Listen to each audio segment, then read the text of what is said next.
Halo, apa kabar pemirsa TVR Parlemen dimanapun Anda berada. Berjumpa lagi bersama saya Rina Reski dalam program TVR 17. Tepat pukul 17 waktu Indonesia Barat kami hadirkan kepada Anda sejumlah informasi paling penting dan menarik seputar kinerja dan juga kegiatan dari anggota DPR RI yang telah disajikan oleh redaksi TVR Parlemen. Dan inilah TVR 17 edisi Selasa 21 Juni 2022.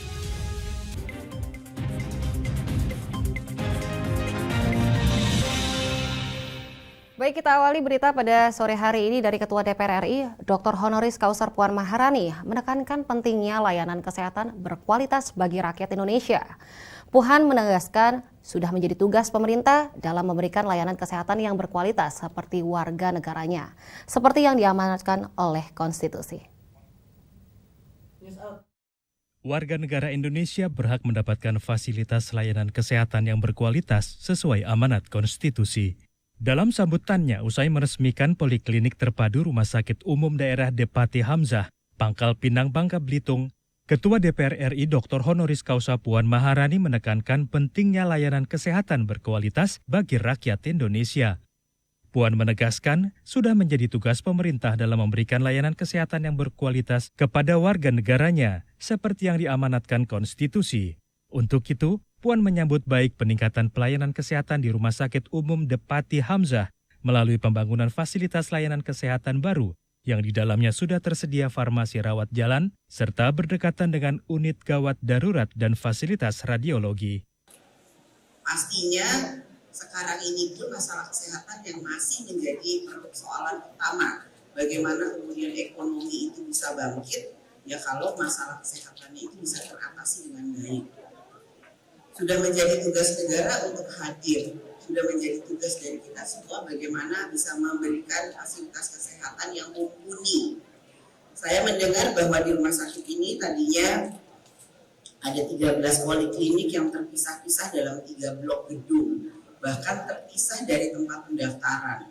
Tadi juga sudah kita lihat videonya, bagaimana kemudian orang lagi sakit, mau berobat, daftarnya di sini, periksanya di sana. Atau kemudian periksanya di sana, daftarnya harus masih muter-muter. Jadi apa yang menjadi inisiasi atau kemudian menjadi inisiatif dari teman-teman yang ada di sini, pihak-pihak yang terkait untuk bisa menyatukan, membangun lagi rumah sakit. Dari Provinsi Bangka Belitung, Tim Liputan TVR Parlemen melaporkan.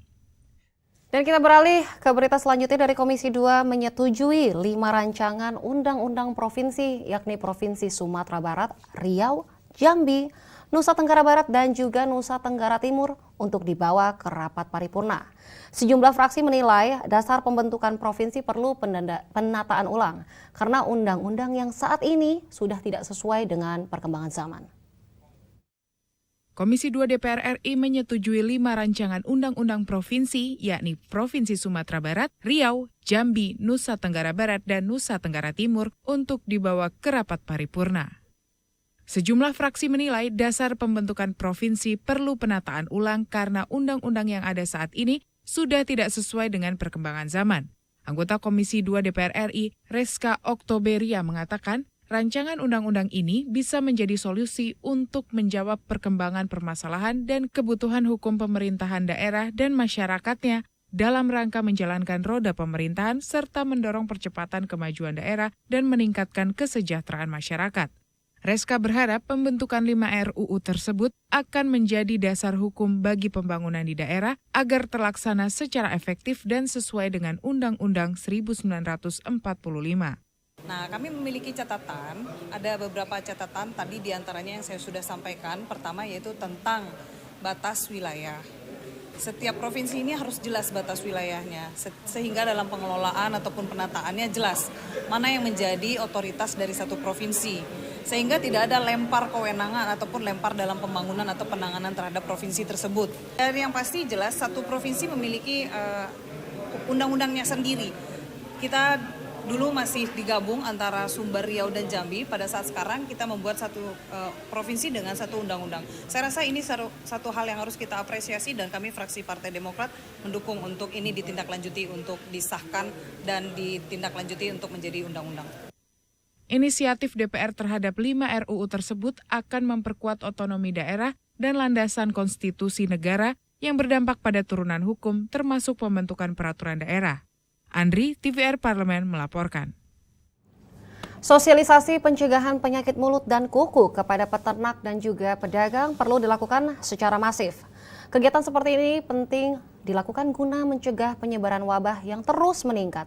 Dengan sosialisasi, para peternak dan pedagang diharapkan dapat lebih waspada terhadap penularan penyakit mulut dan kuku pada hewan ternak miliknya. Wabah penyakit mulut dan kuku atau PMK yang masih menyebar luas di Indonesia mengharuskan masyarakat lebih waspada akan kesehatan hewan. Anggota Komisi 4 DPR RI mendorong Kementerian Pertanian mempercepat vaksinasi pada hewan-hewan ternak, terutama yang akan digunakan sebagai kurban pada Idul Adha. Salah seorang penjual hewan kurban di Jakarta Barat, Bambang, mengaku belum pernah mendapat sosialisasi langsung dari pemerintah terkait wabah PMK, baik ciri-ciri hewan tertular, cara pencegahan dan pengobatan hewan yang tertular PMK. Meski begitu, Bambang mengaku cukup terbantu dengan regulasi yang mengharuskan pengecekan hewan disertai surat-surat sehat untuk hewan kurban yang diterbitkan oleh Dinas Kesehatan Daerah Pemasok. Kebijakan itu dinilai mempermudah pemasok dan penjual hewan kurban meyakinkan pembeli terkait dengan kesehatan hewan. Harus ada sosialisasi diteruskan ke pedagang-pedagang kambing, apalagi yang musiman, ke masyarakat pun ya harus ada sosialisasi supaya masyarakat jangan ragu-ragu untuk membeli kambing. Menanggapi hal tersebut, anggota Komisi 4 DPR RI Hairudin menegaskan pemerintah harus mampu meyakinkan masyarakat kesehatan hewan kurban sudah terjamin dan tersedia dengan baik, salah satunya dengan mempercepat vaksinasi hewan. Ia juga meminta pemerintah terus memperketat pendeteksian dan pengawalan terhadap proses penyaluran hewan kurban antar daerah. Karena antar daerah, antar wilayah itu butuh proses pembuktian bahwa dia adalah hewan-hewan yang sehat, yang terbebas dari terpaparnya virus PMK. Yang ketiga, ini secara teknis pemerintah kita terutama Kementan punya kemampuan untuk menseleksi itu. Halim, Akbar, dan Teguh, TVR Parlemen melaporkan. Masih soal wabah penyakit mulut dan kuku atau PMK yang kini dilaporkan semakin meluas dan sudah tersebar di 18 provinsi dan juga 190 kabupaten kota di Indonesia. Laporannya sesaat lagi, tetaplah bersama di TVR 17.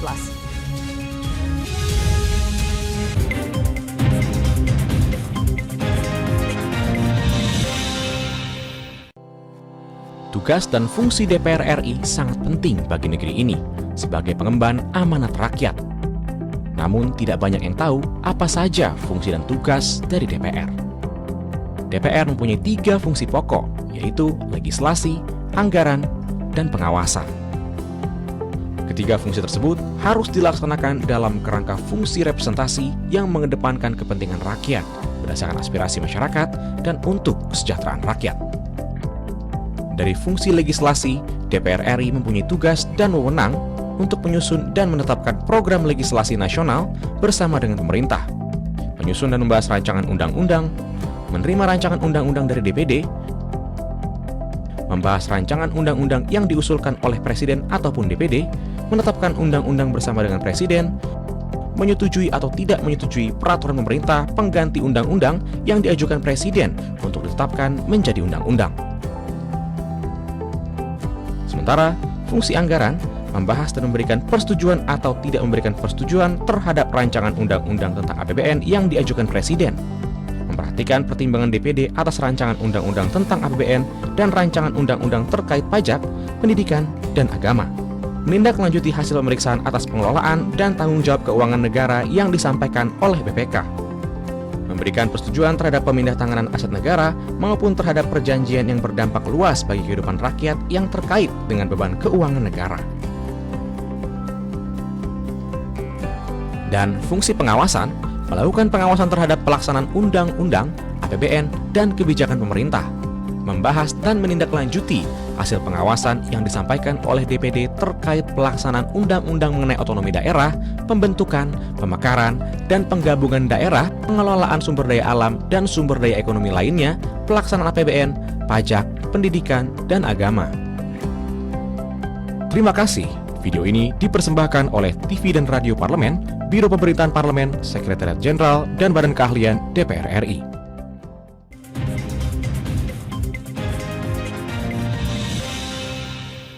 Kembali di TVR 17, Komisi 4 DPR RI mendorong Kementerian Pertanian secara berkomunikasi dengan Presiden perihal kondisi dan fakta di lapangan terkait penyebaran dan juga dampak wabah PMK yang ikut menghantam sektor ekonomi di masyarakat.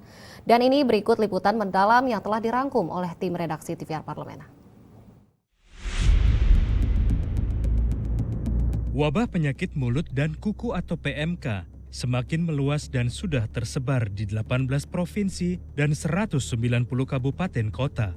Aliansi Organisasi Peternak, Mahasiswa dan Tenaga Kesehatan Hewan Indonesia pun meminta pemerintah segera menetapkan ini sebagai kejadian luar biasa atau KLB, sehingga penanganannya lebih khusus dan intensif.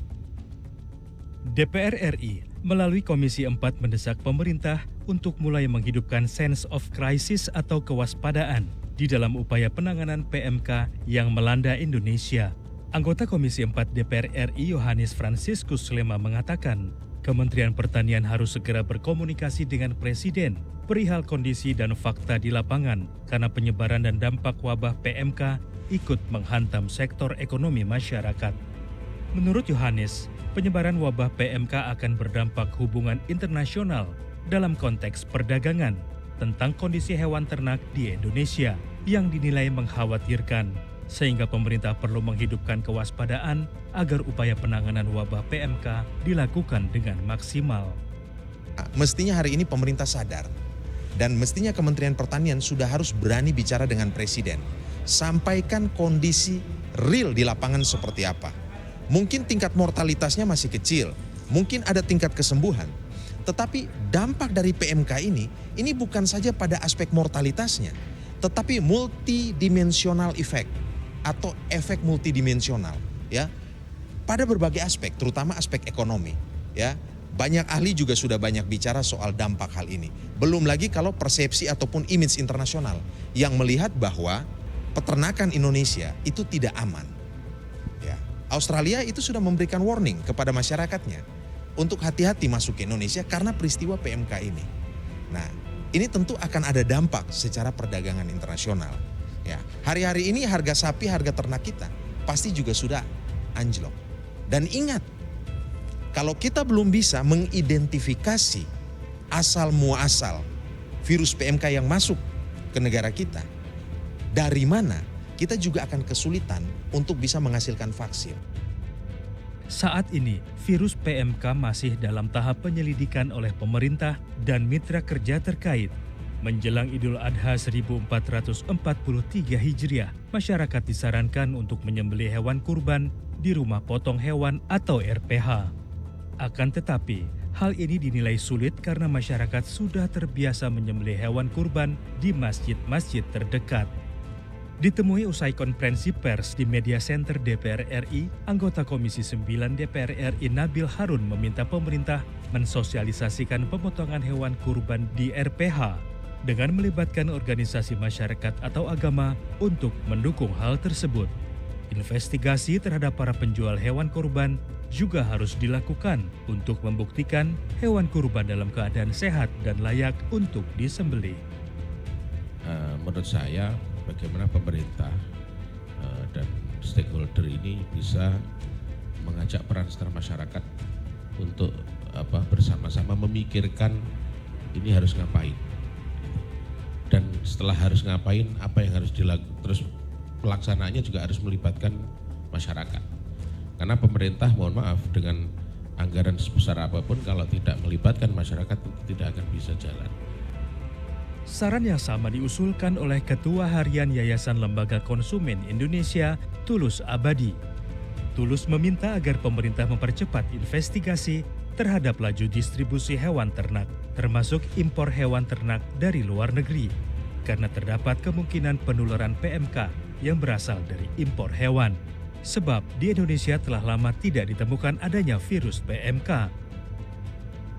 Nah, yang paling utama adalah kita minta agar pemerintah juga melakukan review terhadap kebijakan impor daging yang saat ini berbasis zona base yang tadinya kontrabase, sehingga kita minta untuk itu bisa kembali ke policy kontrabis di mana impor itu dilakukan dari negara yang bebas PMK. Walaupun kita harus juga mendorong, tadi saya katakan, ini harus diinvestigasi penyebabnya itu dari mana. Karena kita ini sudah bebas PMK, tiba-tiba muncul, itu pasti ada sebab musabab dan itu diduga kuat pasti berasal dari luar negeri. Tak hanya itu, DPR RI juga terus mendorong percepatan dan pemerataan vaksin PMK, mengingat waktu Hari Raya Idul Adha semakin dekat. Sementara penanganan di lapangan masih terlihat biasa-biasa saja. Seluruh upaya dari berbagai sisi perlu terus dilakukan untuk mengantisipasi dampak PMK dari berbagai sektor, baik kesehatan masyarakat, hewan ternak, maupun ekonomi. Tim Liputan TVR Parlemen melaporkan. Dan masih terkait dengan merebaknya wabah penyakit mulut dan juga kuku pada ternak, bagaimana antisipasinya menjelang perayaan Idul Adha yang semakin dekat? Tentunya jawabannya sesaat lagi, dan untuk itu tetaplah bersama TVR 17.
Virus corona menjadi perbincangan dunia.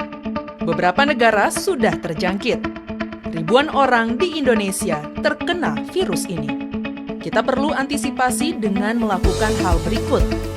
Cuci tangan dengan sabun dan antiseptik. Gunakan masker atau penutup mulut saat bersin dan batuk. Masak telur dan daging hingga matang. Hindari kontak dengan hewan. Tidak saling berjabat tangan. Tidak berinteraksi dengan penderita. Jika memiliki demam tinggi, batuk, pilek, gangguan pernafasan, sakit tenggorokan, dan letih lesu, segera periksakan ke dokter. Waspada virus corona, cegah penyakit sejak dini. Dipersembahkan oleh TVR Parlemen, Biro Pemberitaan Parlemen, Sekjen dan DK DPR RI.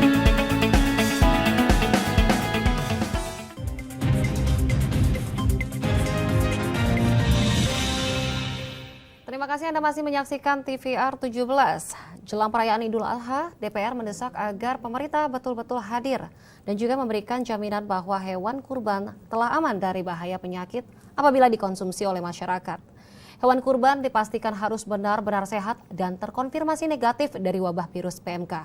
Untuk itu, selengkapnya kami berikan laporan dari rekan kami Elisa Purba dengan anggota Komisi 9 DPR RI.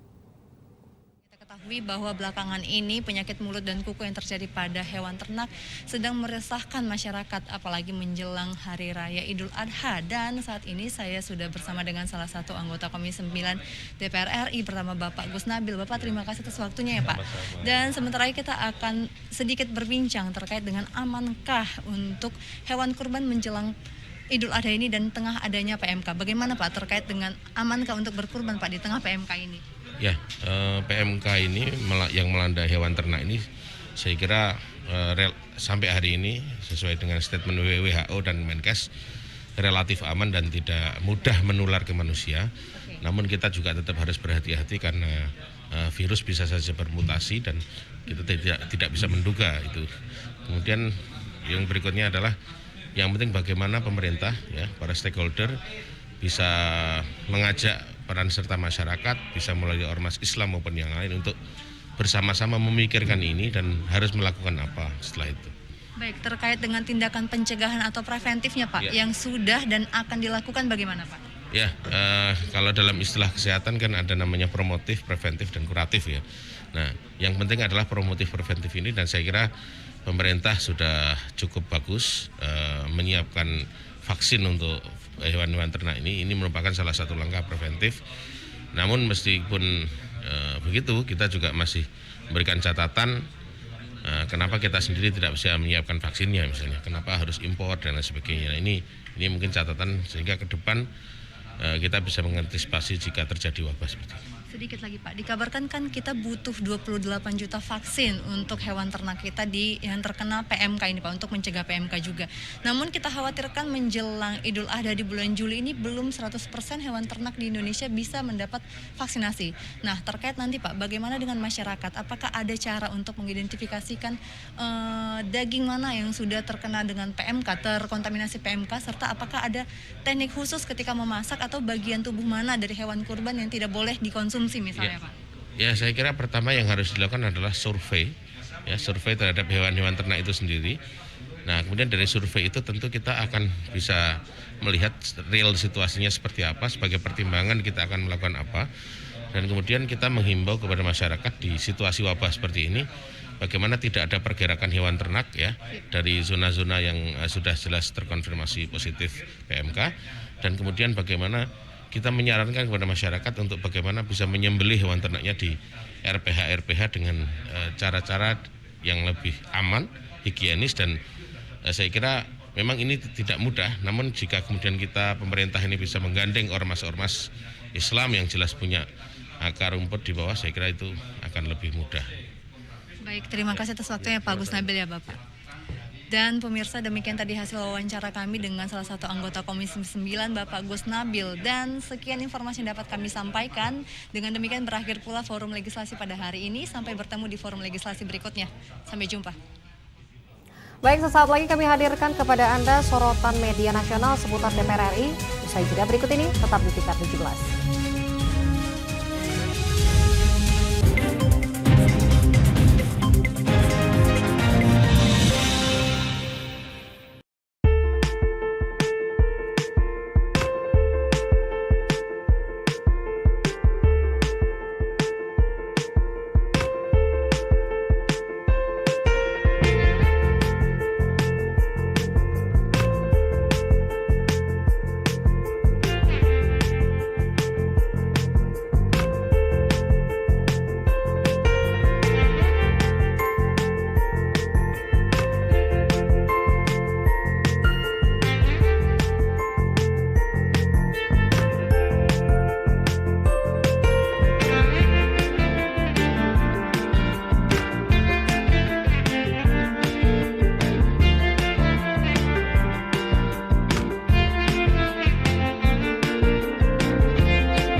Kembali di TVR 17 dan pemirsa, kali ini kita masuk ke segmen media nasional. Mari kita simak apa saja yang disoroti media nasional tentang isu-isu terkini bersama rekan kami Anggun Oktarini.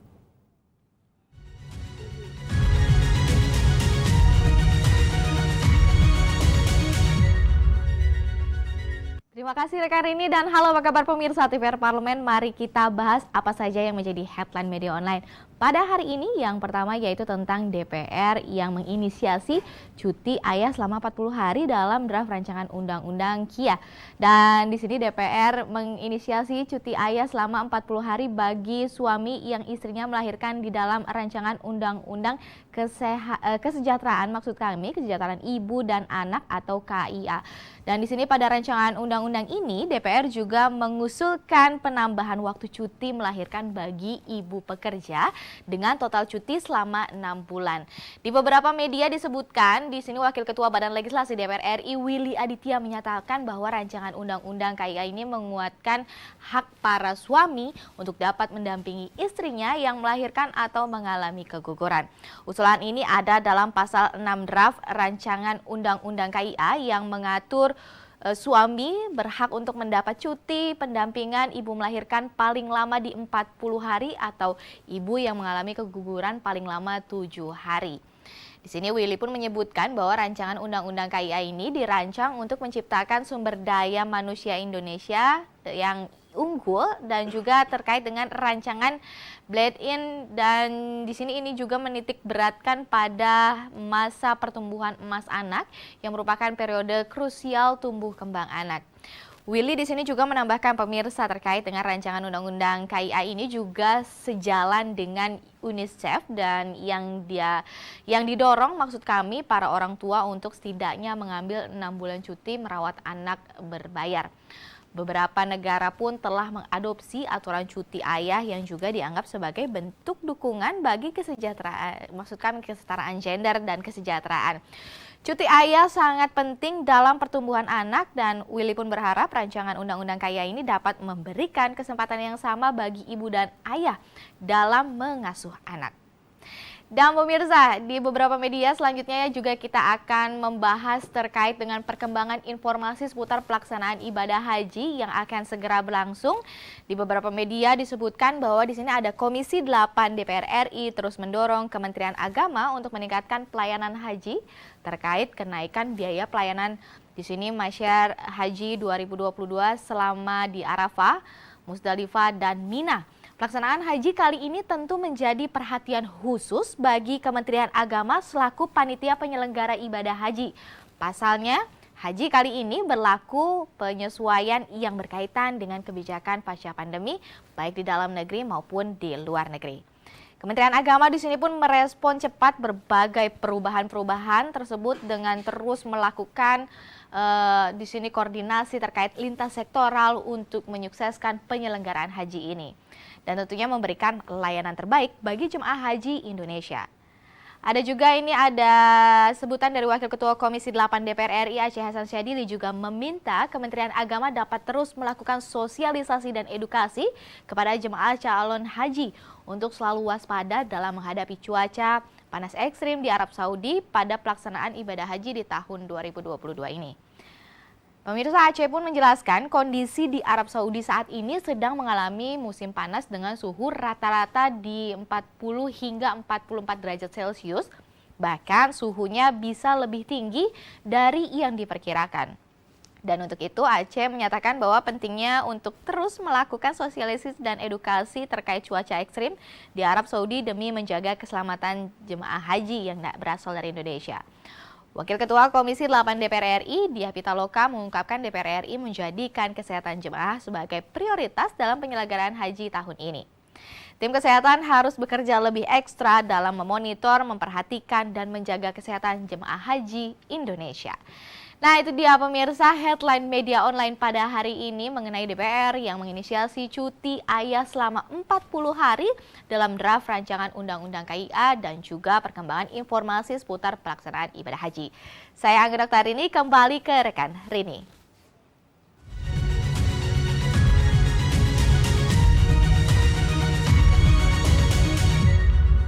Baik, Anggun, terima kasih yang telah menyampaikan sejumlah sorotan dari media online nasional pada hari ini. Dan pemirsa TVR Parlemen, media tadi sekaligus menutup program TVR 17 edisi sore hari ini. Jangan lupa, kembali kami ingatkan, virus COVID-19 masih ada. Dan untuk itu terus taati protokol kesehatan dimanapun Anda berada. Saya Rini Reski beserta seluruh kru parlemen yang bertugas mengucapkan terima kasih dan undur diri dari hadapan Anda. TVR Parlemen, Referensi Indonesia.